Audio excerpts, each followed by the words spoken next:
Before we start, please be aware, this episode explores the topic of domestic abuse, which some listeners may find distressing or triggering. Our podcast is created for adult audiences only. We hope you'll join us whenever you're feeling ready and able. Sky reach 2-2, clear for takeoff.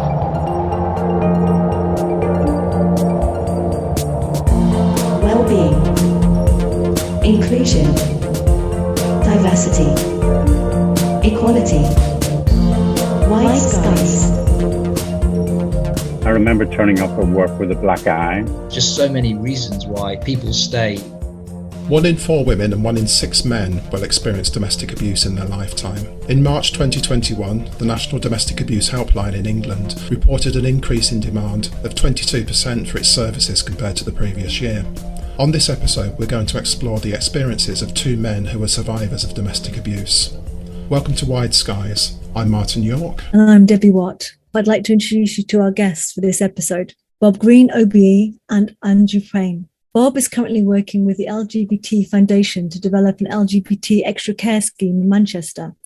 Prior to this, he spent 14 years at Stonewall Housing, most recently as CEO, where he developed housing advice and support services for LGBTQ plus people, especially those experiencing domestic abuse and hate crime. Welcome, Bob. Thank you very much. Andrew is an experienced HR professional and provides a range of coaching expertise to organisational leaders. He's a TEDx speaker and works with charities and community organisations to tackle poverty, unemployment and social isolation. He also speaks publicly and supports a charity dealing with domestic abuse and its impact on families. Welcome, Andrew. Very much. It's a pleasure to be here. Bob, could you tell me a little bit about your personal experience?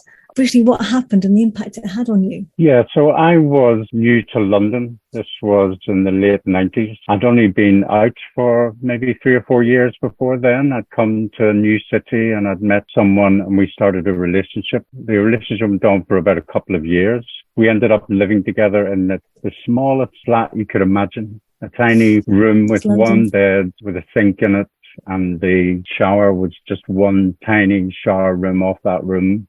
And I was above a news agent. That was when facts began to appear. He became quite aggressive at times. He had lost his job and I was working and had the income for both of us. And he became more and more aggressive as it went on, and that became violent. It was very strange. I was trying to hide the fact that I was in an abusive relationship. I wouldn't tell my friends and I wouldn't tell people at work.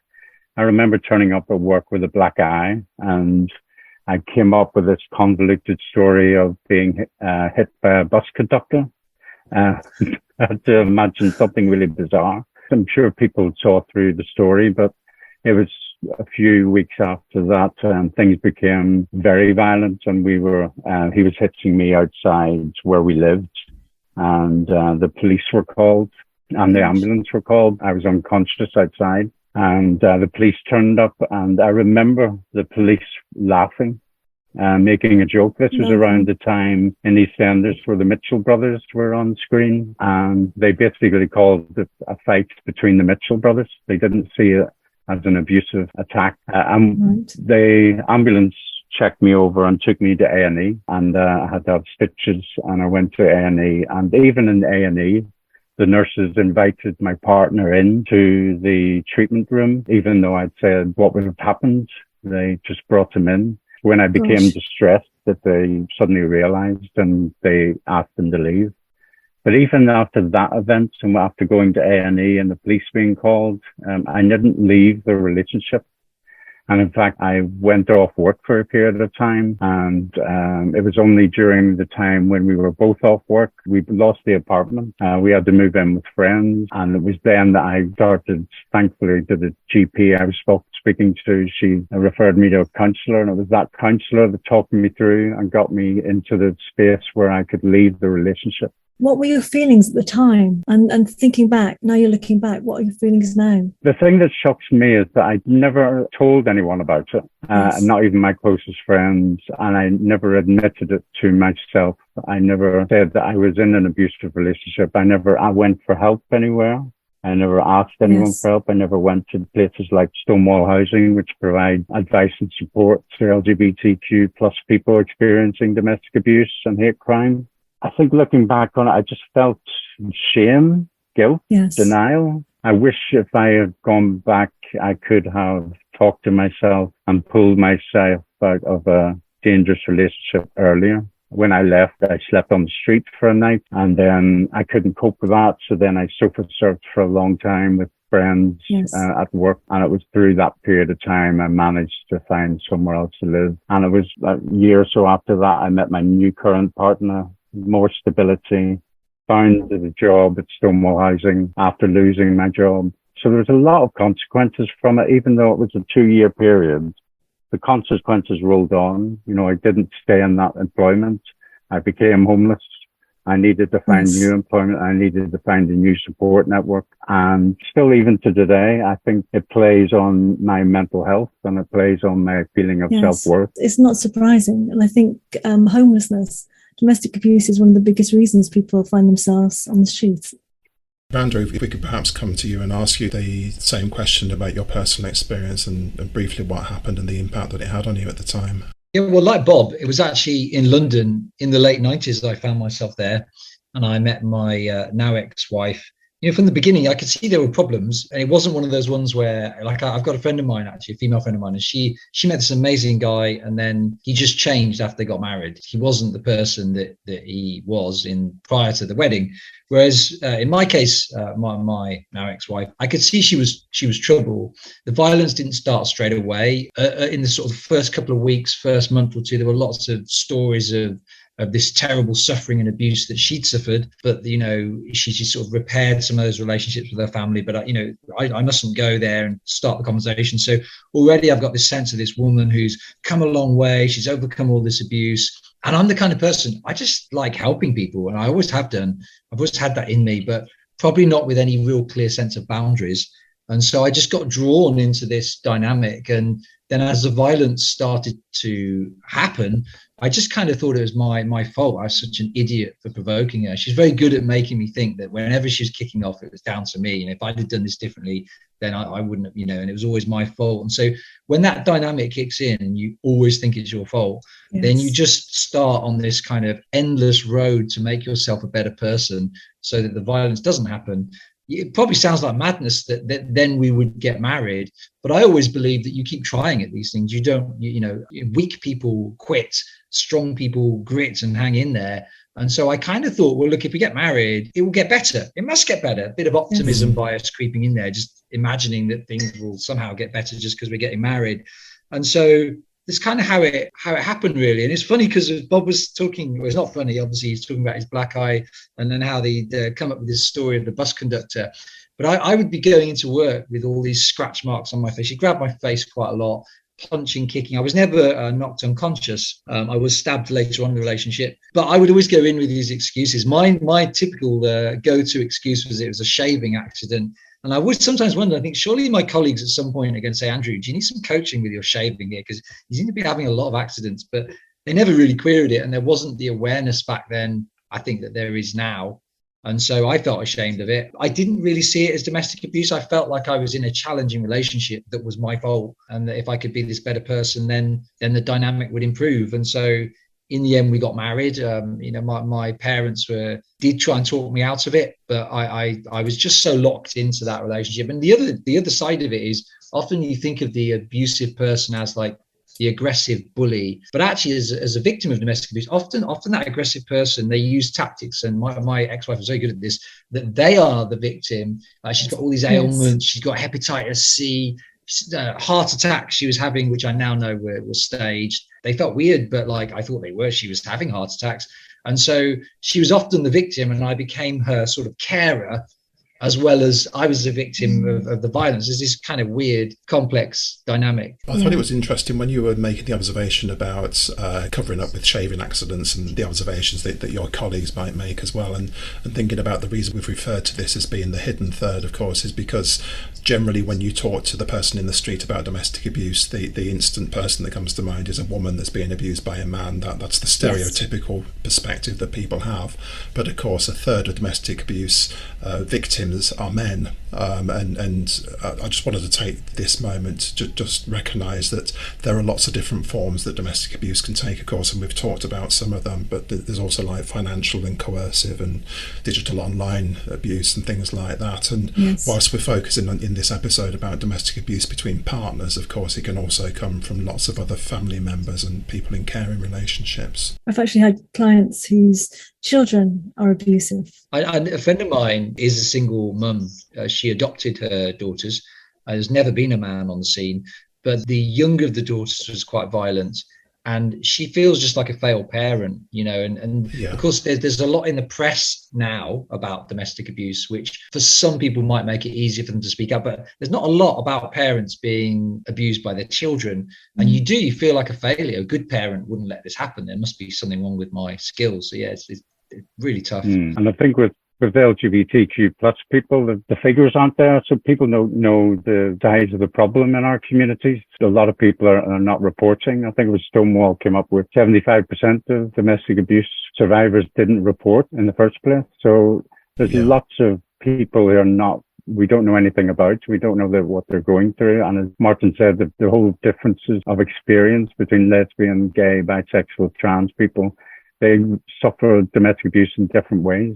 You know, I'm hearing there's quite a lot of commonality with these stories. Is there anything that particularly jumps out at you? Similar experiences or things that were different? One thing I was going to say that for me is a real similarity is Bob had mentioned that when he realised finally it was domestic abuse, he didn't leave immediately. And of course, leaving is very complicated. There's just so many variables and factors to weigh up. When it dawned on me, the whole relationship was 9 or 10 years. It was a neighbour had witnessed me being stabbed with a pencil. We were living in France, and it's one of these things where you just kind of go into each other's houses in rural France. And she'd burst in because she'd heard the commotion to see my now ex-wife stabbing me in the arm. And she said to me that evening, "Andrew, this is domestic abuse." That's a really important thing that Bob and I, we kind of illustrate really that, that wake up moment could happen. It might be a gradual wake up or a sudden wake up, but then there is a lag of a delay, most probably until the person will leave, because finances, the kids, just getting your head round leaving, the access to resources, just so many reasons why people stay, even when they know that this is abuse. That just struck me as a similar thing with Bob. I agree. I think hearing Andrew's story, it struck me that we were both locked in, and we both sort of had this impression that, leaving a relationship was failure. And despite, getting hit and despite the emotional abuse, we still stuck at it. I know for me, my background wasn't religious, but I went through religious education, religious college. And it was ingrained in me that once married, always married. So even in the gay world, when I left religion behind, I still believed that I had to stick at this relationship. And as Andy was saying, we were locked in and we didn't realize that we could actually get out. And not knowing what domestic abuse is, things are happening to us and we can't put a label on it. So I think that for me, I didn't actually go for help because I didn't really understand what was happening. So was that really what was stopping you getting out of that relationship? Because I think the question in some of our listeners' minds might be, what stopped you leaving? At the time, if you asked me, why don't you just leave? I would have said, because I love him and because he loves me and because I didn't want to see him become homeless. So in the end, both of us became homeless. Looking now, it's because I didn't love myself and I didn't appreciate my value and I was attaching my value onto someone else. That was the downfall, really, that everything hinged on that person. Despite, me having a job and then losing that job and having a home and losing that home, I could have pinned my value on those things, but I didn't. I pinned it on this person instead. It made me think, listening to you both talking, that when you're on the receiving end of domestic abuse, that it generates an incredible amount of guilt for the person that's on the receiving end, that somehow they should and could have done better and they didn't, and somehow they're a failure as a result of it. And that's an incredibly powerful situation to be in, very controlling as well, I guess. I mean, I think the difference, I think, for me with Bob perhaps is, I think when the penny really, really dropped and I was clear that I was going to leave, I just needed to get the pieces into place to do so in the best way possible. I definitely didn't love my wife. I definitely, the penny had dropped, and I felt real, what's the word, real kind of scorn. I really went cold immediately, very quickly. And really, for me, it was about my daughters. That's why I didn't leave. How on earth am I going to unravel myself from this situation and best safeguard them?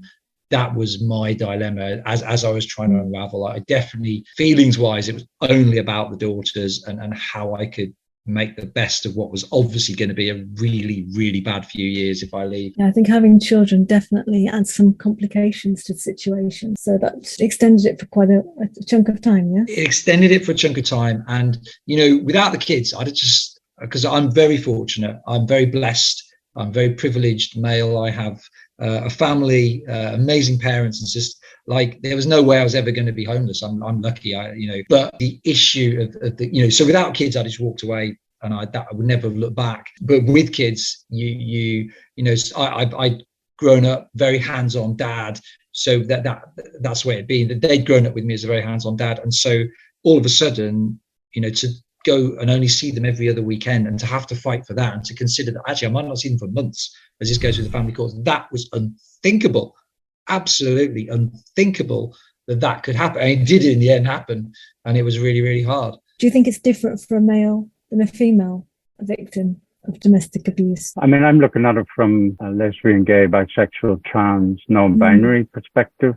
Yes. I don't see it as a binary option. I think we've got to see individuals. For LGBTQ plus people, we're coming quite often with no family support network. My experience in the 90s, I left Northern Ireland to go to religious college, and then I left religious college to go to Birmingham and then London to find my community. I found someone in that community, and that's where the damage was done. That's where I received the abuse. But I didn't have family around me, and I didn't have the community networks either, because he was my community in London at the time. For me, from an LGBTQ plus perspective, we can't generalize, because lesbians are experiencing domestic abuse very differently from non-binary people and trans people. For example, there's been studies gay men probably experience more physical abuse, whereas non-binary people, trans men, experience more emotional abuse. So I don't think we can paintbrush everybody and generalize them. I think we've got to get to find individuals' experiences and then support those individuals. Yeah, I think so. And also looking at age, I'm working with people who are in later life, who've been in abusive relationships for 40 years, 50 years. We need to look at those subtleties. So yes, I agree. So a question for both of you. Recent campaigns such as Ask for Angela and the hand gesture that is used to indicate a risk of assault have been very successful and highly publicised, and there's been quite a fair bit of take up on them.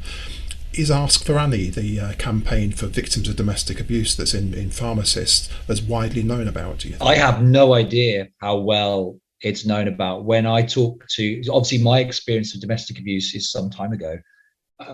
When I talk to some of the guys that come through to me, there's like a steady stream, I suppose.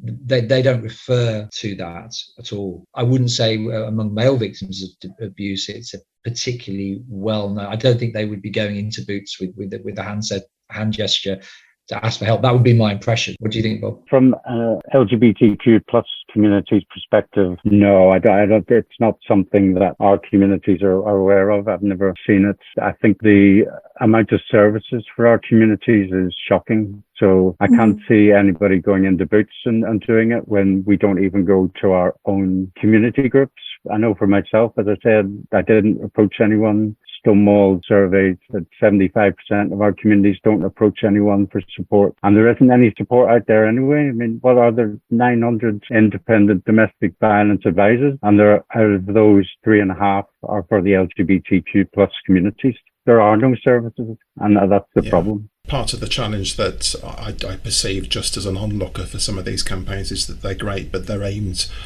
specifically at female victims, and there isn't a male equivalent that's on the high street, and they haven't really thought through how there might be opportunities to make it less gender specific. Thinking about your previous role that you had, Bob, as the CEO of Stonewall, you engaged regularly with GALOP, the crime reporting line, didn't you, for work involved in domestic abuse amongst other things? GALOP were the community safety charity for LGBTQ plus communities, and they've done amazing work around hate crime and also domestic abuse and sexual violence, and also now around conversion therapy and trying to understand domestic abuse in all of its settings, so whether that's from familial abuse or from partner or ex-partner abuse. We did a few projects together, and we set up a national domestic abuse helpline, for example. And GALOP are running that, and they've done a number of research projects. And one of the last things I was involved with them was around a mapping exercise, mapping what services are available for LGBTQ plus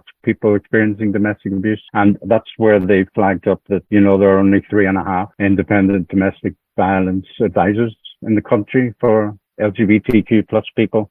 I don't even know if they're still around. I mean, that was 2 years ago, and we've had cuts. Organizations have lost funding. What the mapping exercise did was it showed that there are completely different experiences depending on where you are in the country. So if you're in the southwest or northeast or in Wales, you've got no domestic abuse services if you're an LGBTQ plus person.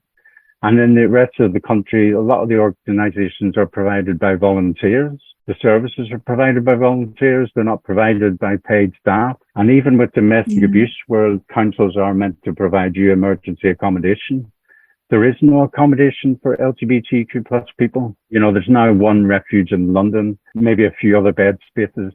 LGBT Foundation have got 6 units, but these are scattergun across the country. And if you don't have local connection, can you access them? And that's the danger. Our communities are at greater risk of domestic abuse. We don't seek help when we're experiencing domestic abuse. And then when we do, the services aren't there. We don't talk about domestic abuse very much. And so I was just thinking, Andrew, in your public speaking, what do you share with your audience about your experience and why? I share what life is like because people are interested. Some of the questions that they don't really want to ask, but they're probably thinking, well, did I ever feel like did I hit her back? Did I feel like hitting her back? So I answer some of those questions quite honestly so that it's out there. We can have that conversation.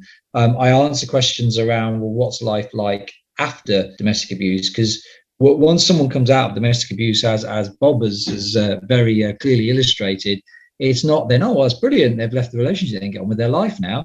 It's really hard. And I do mention the family courts quite a bit. I mentioned parental alienation because generally, if you're a father, and mums too suffer from parental alienation, but if you're in a relationship with an abusive person, you have children with that abusive person, then when that relationship breaks up, there will be problems around the kids. And that abusive person, they've lost control of you now because you're not in a relationship with them. So their control is over the kids and whether they can spoil your relationship with the kids, whether they can spoil the child's view of you as a parent, whether they can obstruct contact if they have the power to do that. And so these are real difficult long-term things that go on for years. And we know that parental alienation is a factor for some people when they complete suicide. So I want to talk about parental alienation. I want to get it out there. I want to be very clear that sometimes you have abusive men that will try and alienate the child from the mum and vice versa.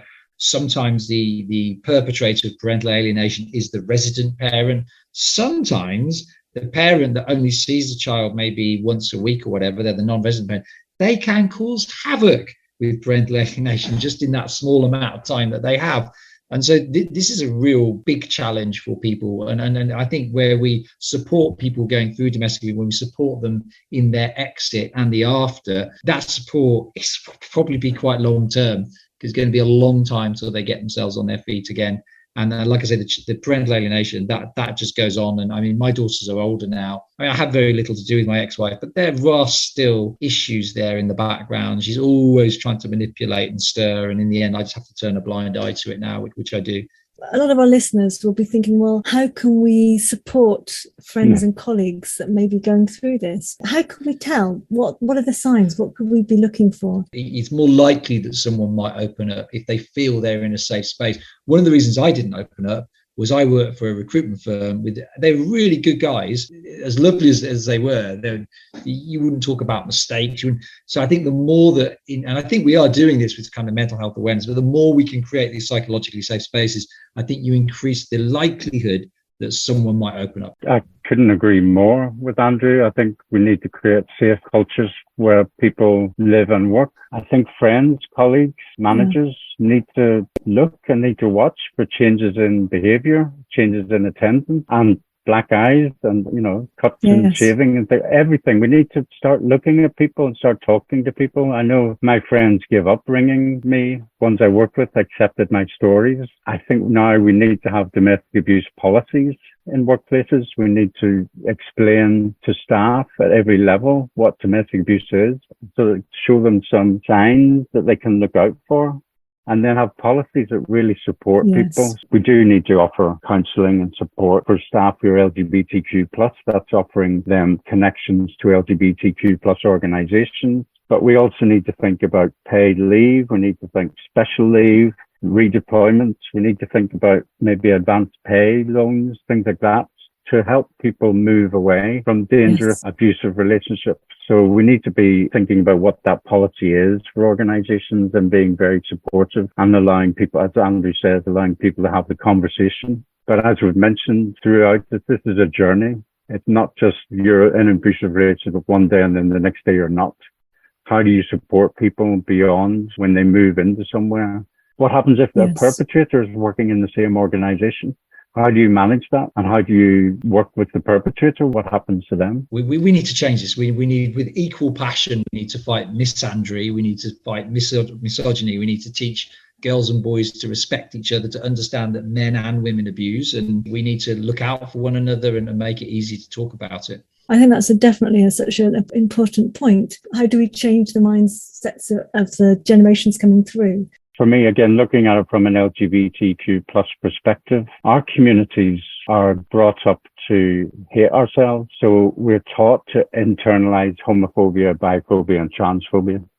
So when we receive that hatred from someone else, as Andrew and myself have said, the first instinct is to blame ourselves. The first instinct is to heap more self-hatred on ourselves. So I think for not just new generations, but for older generations who have yet to come out, or for older people or people of all ages who are in abusive relationships, we need to teach ourselves to love ourselves. Yeah. So once we love ourselves, we can then start to think about we deserve more than abuse and pain, and we deserve a safe, loving home where we can live without fear of abuse.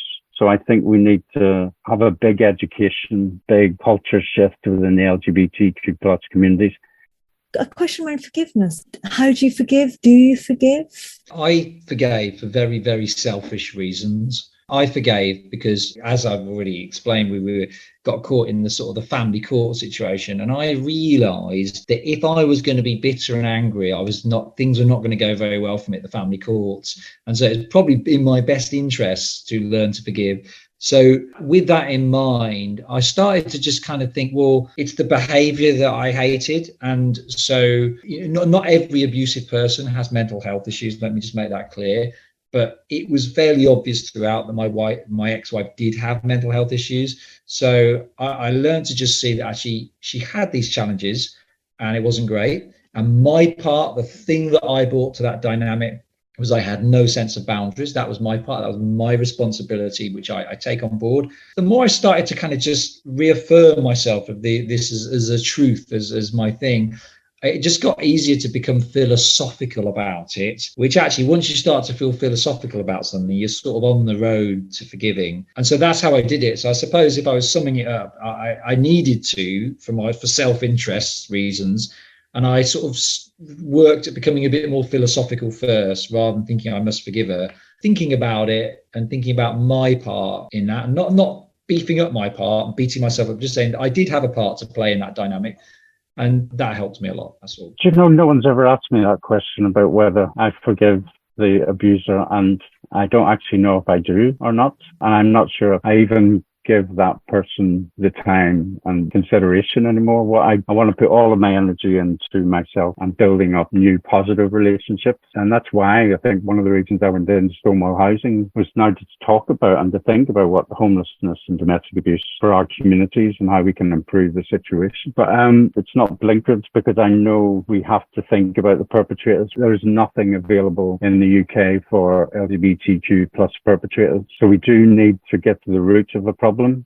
And as I say, we need to campaign and think a culture shift around changing how we love ourselves. That goes for perpetrators as well as victims. And I think there needs to be some services out there for perpetrators.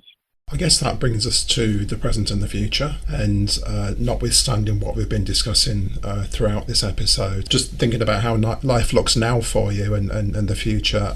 Andrew, there was a lovely quote that you have on your bio that I'd love you to share with our listeners, if you might do, about different aspects of who you are now. Yeah, well, I mean, I'm a dad to 3 boys under 9. It's just chaos. I mean, honestly, every moment I'm treading on Lego. I can barely remember my own name some days. But, I see myself as sort of a war zone reporter, triage nurse, health and safety officer, choreographer, I suppose, to some degree, tutor, maid, cook, general slave. I mean, you name it, taxi driver. Yeah, it's a great thing. It's exhausting, but I'm very blessed to. I mean, I've got 2 older daughters from my former marriage, and that's also great. They are pretty much out of home now, and that's fine. But yeah, the boys are a whirlwind. They really are. Parenting boys is so different to parenting girls. It really is. I can imagine. The other one I liked as well that you mentioned on your website was unappreciated fashion consultant. It just conjures up a great image. Yeah. My sense of fashion's terrible. It really is. I was just thinking I could do with a fashion consultant, Andrew. And Bob, turning to you as well, of course, in your spare time, one thing that you're starting to do more of now is being a budding author. Tell us a little bit about the book that you created and when we might see it published. Oh, well, fingers crossed. I've finished the book. One of the reasons I left Stonewall Housing as well was to help set up the LGBT extra care scheme in Manchester, but that part-time, so I could spend part-time looking into becoming an author and writing crime fiction. Throughout my early days, when I went into religion, so I read a lot of religious books. After I left religion, I read a lot of history books. And it's only the last 15 years, I think that I've started to explore myself and find myself. I suddenly can't get enough of fiction, especially crime fiction. And it's done so much for me to, take me out of myself. And I've found a crime writing community, if you like, and, been on retreats, writing retreats and things. My dream is to write the next big queer crime novel. So I've submitted it and I'm waiting for agent to say yes.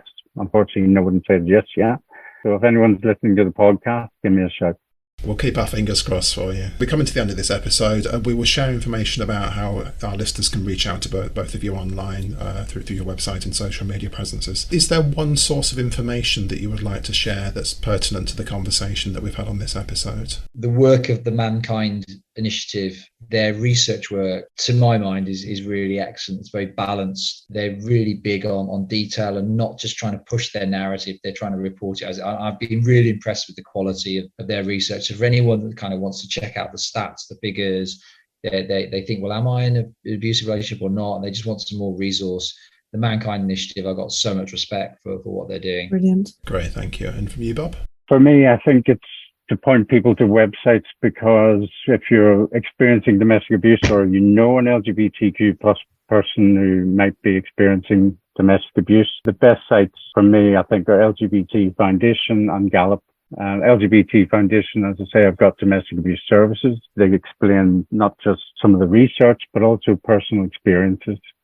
And GALOP have got a whole, wealth of background material and research and resources, which I think are great for people to improve their awareness.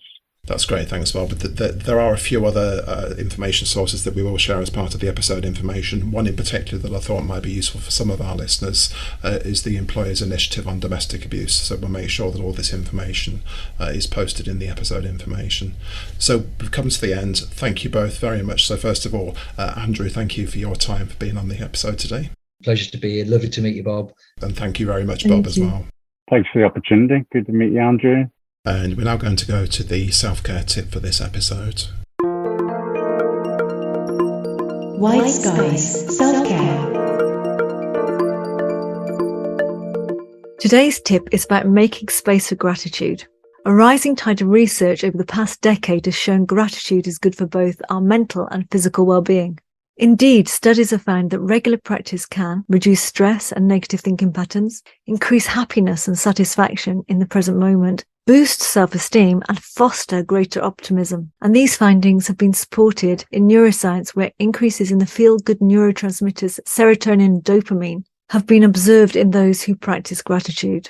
Now, this is not a quick fix. Gratitude practice benefits from routine. And a good first step is find a time when you can regularly spend a few minutes thinking about what you are thankful for. I've found gratitude practice over my morning coffee works well. So you find a time where you can sit comfortably and you're not going to be disturbed. Start by grounding yourself with a few slow, deep breaths, and then start to think about what you're grateful for. It could be what you're experiencing in the moment. It could be a comfy chair, the warmth of your coffee mug, or the taste and smell of your coffee, or just that you've made a moment to be calm before your busy day starts. It might be around your environment. I love the view out of my window and I love hearing birdsong in the morning. It could be the important relationships in your life, family, friends, pets. I'm often grateful for my dogs, Sam, Dee Dee and Cyril, who make me smile every day. Or it could be things you're going to do in the day. It could be that you're looking forward to the opportunity to work with colleagues. And it might also be an improvement in the situation. It might be that you're glad you've got over a cold or you've managed to pay off a debt. Each day it may be different. I just love this tip. It's simple, but so beneficial for our well-being.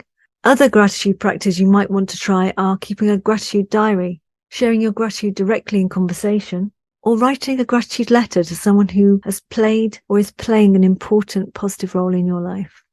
I found the more I've practiced it, the greater the benefit's been. So good luck in giving it a go. Wide Skies Self-Care. Thanks very much for listening. We hope you found it insightful and helpful, and a really big thanks to our guests, Andrew Payne and Bob Green OBE. We look forward to catching up with you on our other episodes, and here's a reminder about how you can get in touch and how you can access the captioned version of this podcast. Contact us at linktree/Wide Skies, where you can also find a link to the captioned version of this podcast. And so it's goodbye from me. And it's goodbye from me. Sky reached 2-2. Have a safe onward flight. Well-being, inclusion, diversity, equality. Wide Skies, a podcast produced and edited by Majoya Consulting in collaboration with Bridgeborn Psychology.